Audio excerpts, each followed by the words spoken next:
السلام علیکم۔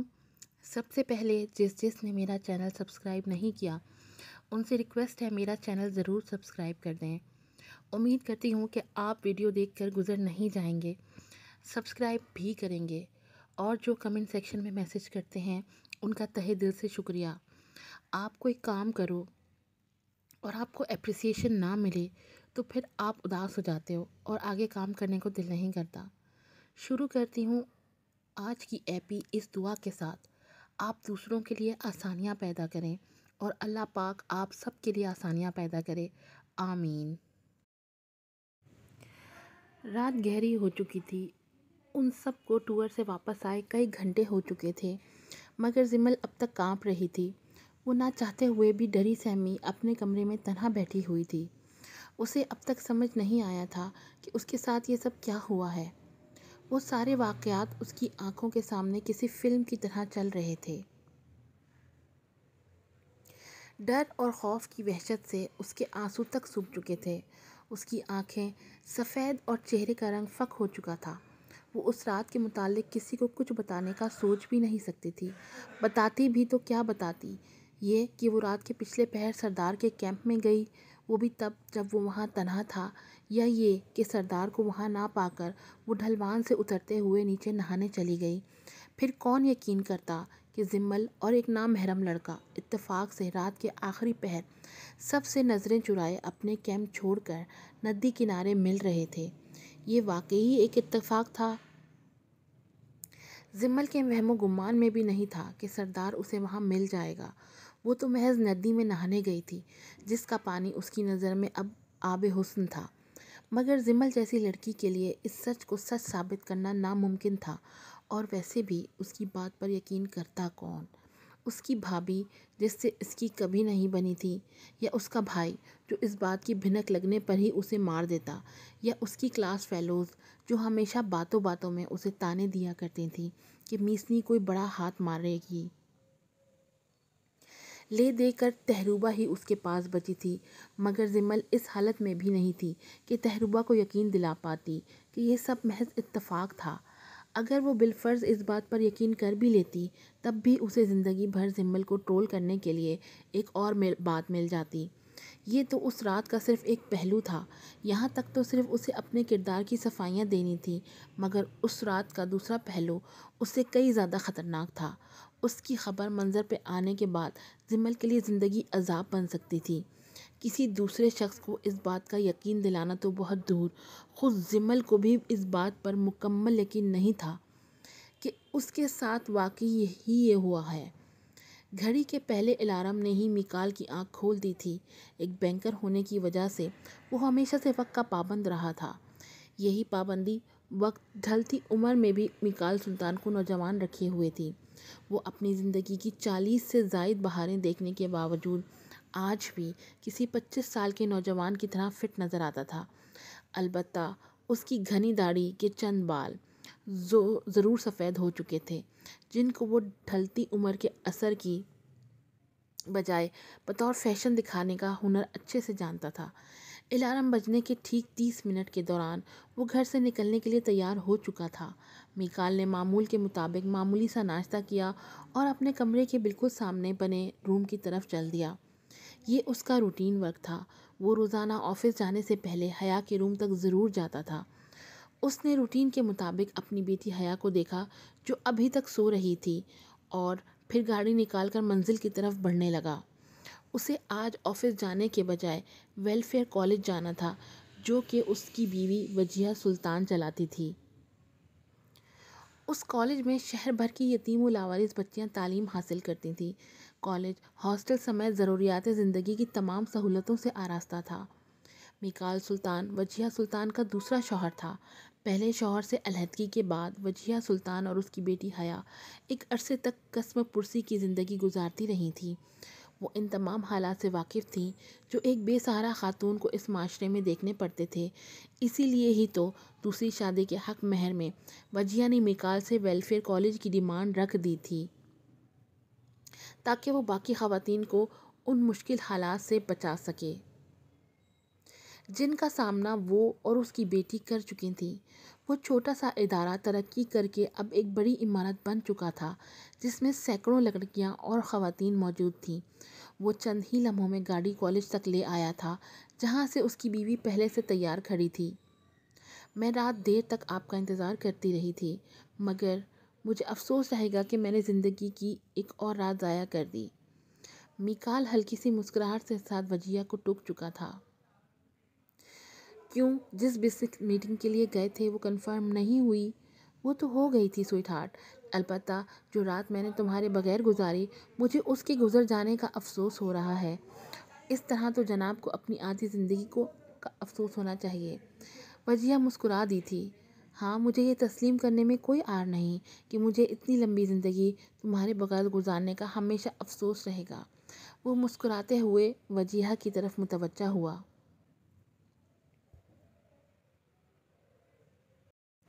جس پر وہ شرماتے ہوئے اپنا رخ پھیر چکی تھی۔ "You know I am in love with you." یہ بات تو آپ ہمیشہ کہتے ہیں مسٹر میکال۔ وہ شرمانا چھوڑ کر مغرورانہ انداز میں میکال کو دیکھنے لگی تھی۔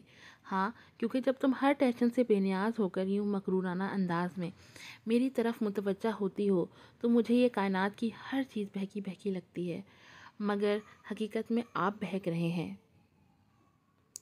وجیہہ اپنا ہاتھ اس کے لبوں کی طرف بڑھا چکی تھی۔ کیوں، مجھے بہکنا نہیں چاہیے کیا؟ میکال نے اس کے ہاتھ پر بوسہ دیا تھا۔ بالکل نہیں مسٹر میکال، آپ پوری احتیاط سے گاڑی ڈرائیو کریں۔ وہ تھوڑا سا لہجہ تبدیل کرتے ہوئے اپنا ہاتھ واپس کھینچ چکی تھی۔ اف مہاجمین، تمہاری یہ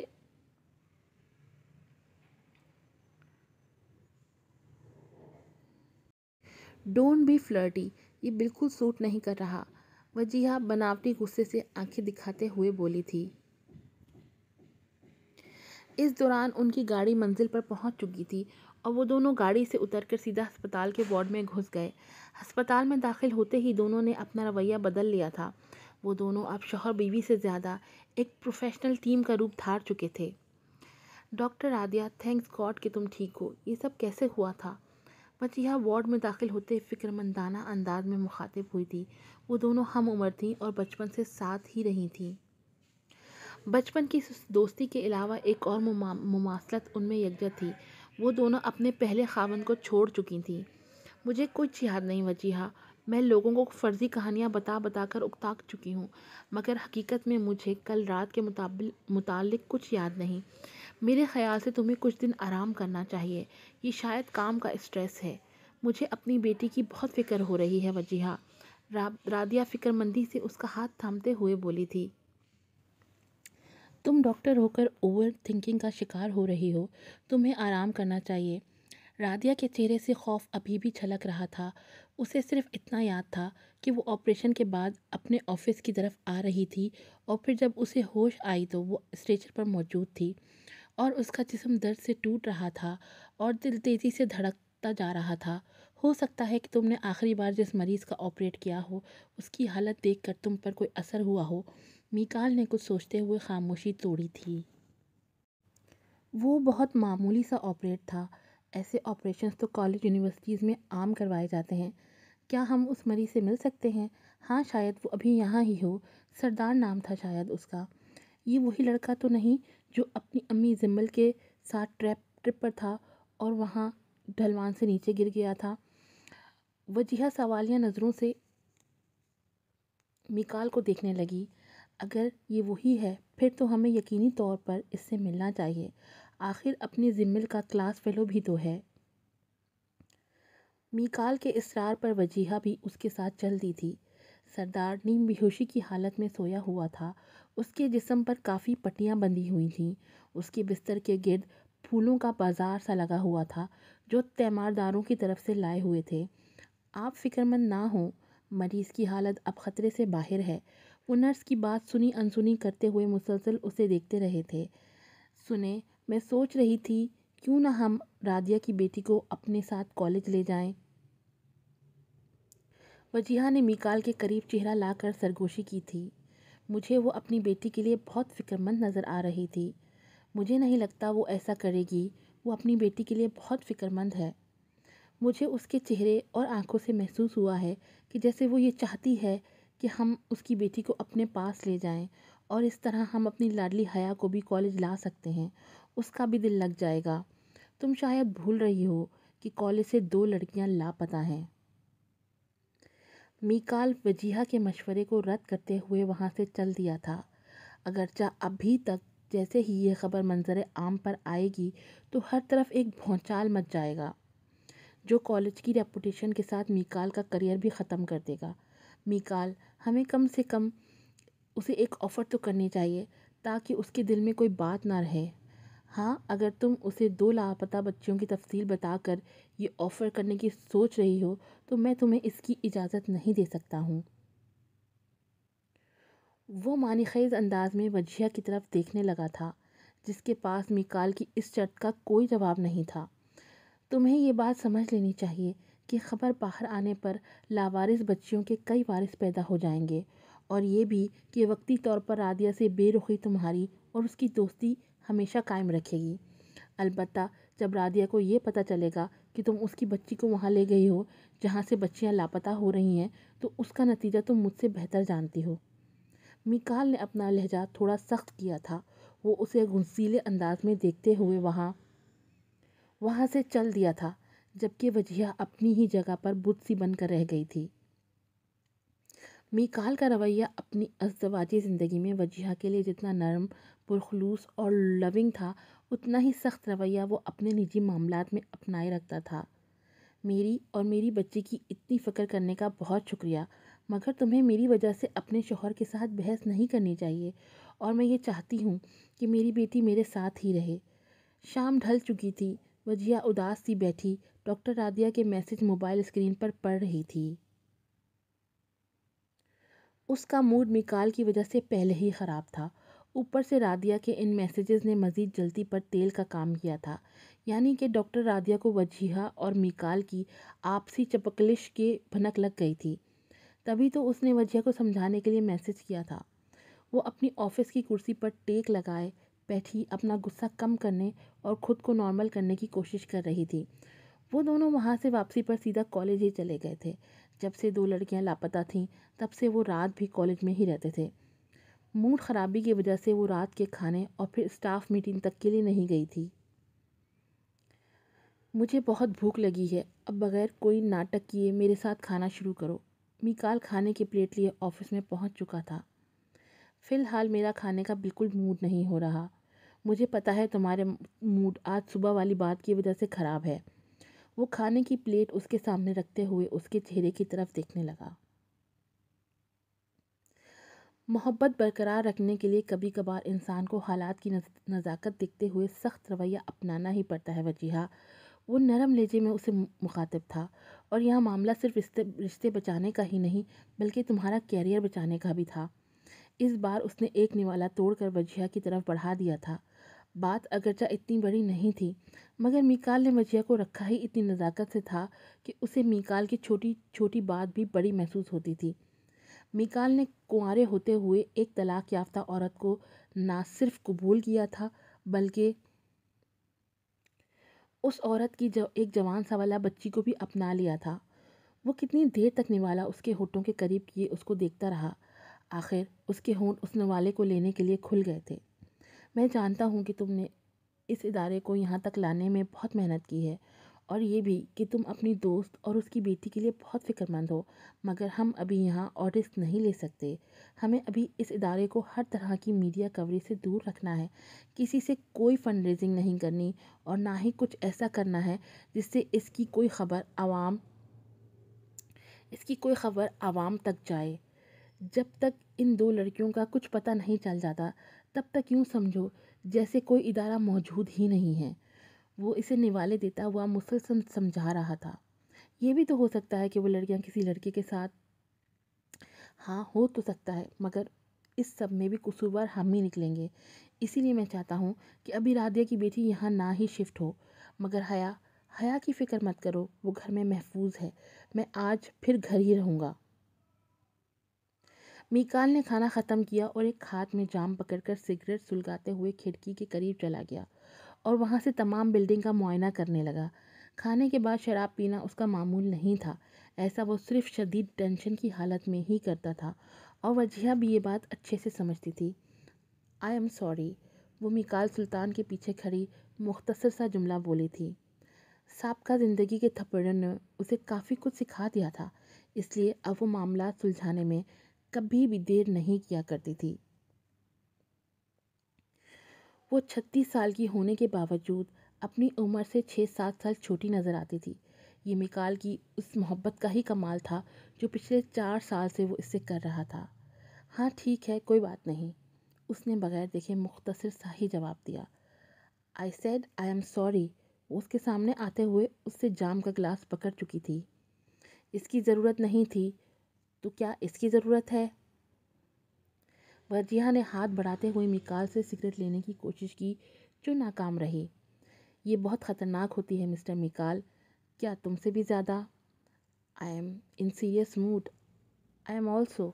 سگریٹ انسان کے لیے کتنی خطرناک ہوتی ہے کوئی آئیڈیا بھی ہے؟ اور پھر ٹینشن کی حالت میں سگریٹ پینا، کچھ زیادہ ہی فکر نہیں ہو رہی؟ ہاں، اور ہونی بھی چاہیے۔ اس دفعہ وجیہہ نے اس کے ہونٹوں سے سگریٹ چھین لی تھی۔ اس کا ہاتھ سگریٹ کو لے کر جیسے ہی پیچھے ہٹا، وہ میکال کی گرفت میں آ چکا تھا۔ اس نے اپنے ہونٹوں کو اس کے ہاتھ کے قریب کر کے وہاں سے سگریٹ پکڑ لی، اور پھر ایک ہی جھٹکے سے وجیہہ کو گھما کر اس کی پشت اپنی طرف موڑتے ہوئے اسے اپنی گرفت میں لے لیا۔ تمہیں میری فکر کرتے ہوئے اپنے دماغ پر زور نہیں دینا چاہیے محترمہ۔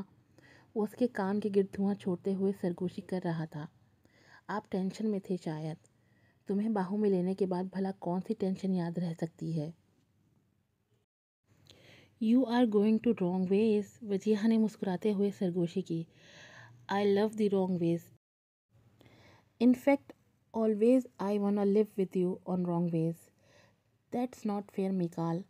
Every way of love is fair with you۔ Mikaal نے اپنی زبان کا ہلکا سا لمس اس کی کان کے لو پر چھوڑا، اور پھر اس کے کان کی لو کو اپنے ہونٹوں میں دبوچ لیا اور آہستگی سے کاٹتے ہوئے اس کے بدن پر اپنی گرفت کو کمزور کر دیا۔ وہ اگلے ہی لمحے واپس اس کی طرف اپنا رخ پھیر چکی تھی۔ جنگل میں سناٹا چھایا ہوا تھا۔ اس سناٹے میں پتوں کے پھڑپڑانے کی آواز کا ہلکا سا شور پیدا ہو رہا تھا۔ وہ خود کو چھڑانے کی پوری کوشش کر رہی تھی۔ اس کے ہاتھ پاؤں، چہرہ، سب کچھ بندھا ہوا تھا۔ لڑکی کی خود کو چھڑانے کی سب کوشش ناکام ہو چکی تھی۔ وہ 2 دن سے اپنی قتل شدہ دوست کے ساتھ اسی جنگل میں قید تھی۔ اچانک اسے ایک چنگاری کی چمک اس لڑکی کی آنکھ نے دیکھی، جس کو دیکھتے ہی اس کی سانس بند ہونے لگی اور دل ڈوبنے لگا۔ وہ جان چکی تھی وہ آنے والا ہے، جو کل رات اس کی ایک دوست کو مار چکا تھا۔ اگلے ہی لمحے لڑکی کے جسم پر بندھی تمام رسیاں ٹوٹ کر گر گئیں اور وہ آزاد ہو گئی۔ اس نے زور سے چیخ مارنا چاہی، مگر ڈر کی وجہ سے وہ چیخ گلے میں ہی اٹک گئی تھی۔